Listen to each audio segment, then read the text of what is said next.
Hi friends, welcome to Chennai food. கோடைக்காலம் வந்தாலே நம்ம குளிர்ச்சியாக ஏதாவது சாப்பிட்ணுன்னு நினச்சிட்டு இருப்போங்க. அப்படி சாப்பிடும் பொழுது ஜூஸ் சாப்பிடுவோம், இல்லைனா குல்ஃபி சாப்பிடுவோங்க. அந்த குல்ஃபியை நம்ம கடையில் வாங்கி சாப்பிடாம நம்ம வீட்டிலே ரொம்ப சுலபமாக 2 பொருட்களை பயன்படுத்தி ரொம்ப டேஸ்டியாக எப்படி செய்கிறதுன்னு பார்க்க போகிறோம். வாங்க பார்க்கலாம்.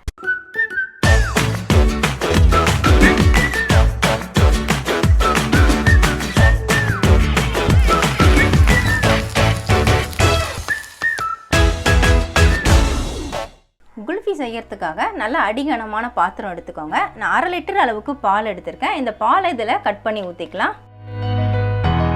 பாலை கட் பண்ணி ஊற்றுனதுக்கு அப்புறமா ஸ்டவ் ஆன் பண்ணிக்கோங்க.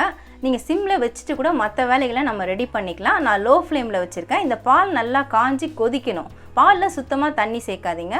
பால் காயறதுக்குள்ளே நம்ம பாதாம் பருப்பை அரைச்சி எடுத்துக்கலாம். நான் 1 கைப்பிடி அளவுக்கு பாதாம் பருப்பு எடுத்திருக்கேன். அதை இதில் மிக்ஸி ஜாரில் சேர்த்துக்கிறேன்.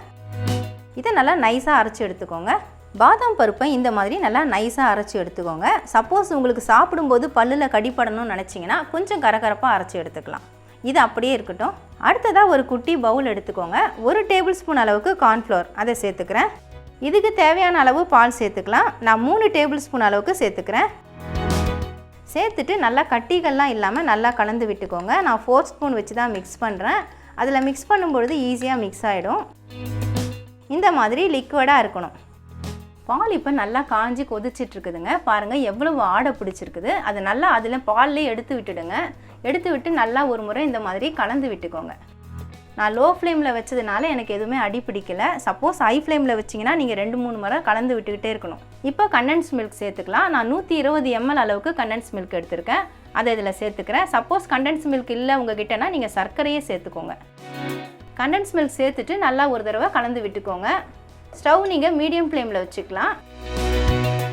அடுத்ததாக நம்ம அரைச்சி வச்ச பாதாம் பருப்பு அதையும் இதில் சேர்த்துக்கலாம். அரைச்ச பாதாம் பருப்பும் சேர்த்துட்டு நல்லா ஒரு தடவை கலந்துக்கோங்க. அடுத்ததாக நம்ம ரெடி பண்ணி வச்ச இந்த கார்ன்ஃப்ளோர், நம்ம பாலில் கலந்து வச்ச இந்த கார்ன்ஃப்ளோரை அதில் சேர்த்துக்கலாம். ஒரு தடவை கலந்து விட்டுட்டு சேர்த்துக்கோங்க.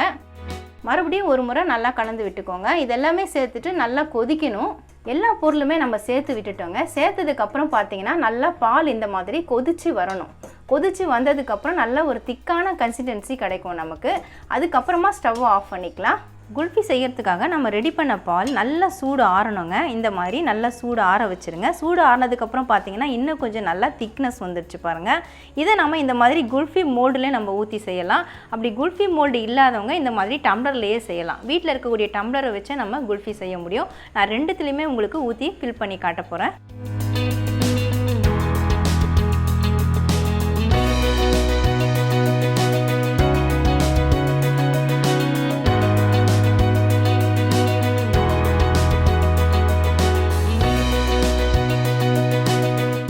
ரெடி பண்ண பால் எல்லாத்தையுமே நான் குல்ஃபி மோல்டுலேயும் கிளாஸ்லேயும் ஊற்றிட்டேங்க. இந்த அளவுக்கு எனக்கு வந்திருக்குது.